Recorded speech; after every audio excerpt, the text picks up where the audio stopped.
What today is a girl trying to stay in a calorie deficit, and this is a very hectic day.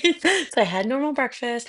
I'm trying to finish everything in my fridge. So I had my remaining strawberry Greek yogurt and the blueberries. Did my 45-minute Peloton workout, and then a couple hours later, I had lunch. Just like I said, trying to finish everything in my fridge before I leave for Miami. So carrots, seaweed, rice, edamame. I think I had the last red pepper in my fridge, my last sad little avocado, threw sesame seeds on top of everything.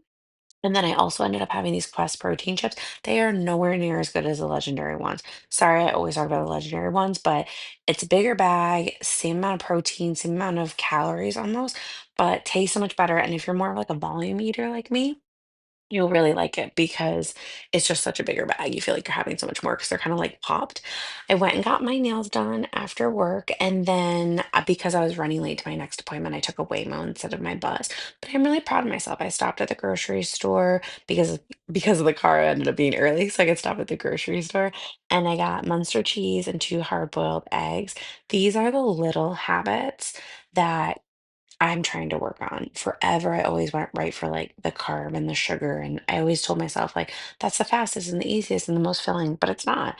And I knew I was going to have something later. Like, I knew I was gonna have a sweet treat because I have room for it in my macros today. So I was like, okay, if you want to have that later somewhere else, have some protein right now. And that's what I did. And then after my spray tan, I headed back home. I stopped at Air One so I could grab my little sweet treat that I was talking about. So I got a chocolate croissant and it fit in my macros for the day. I headed home to finish packing with that new tan feeling. I'll see you in Miami.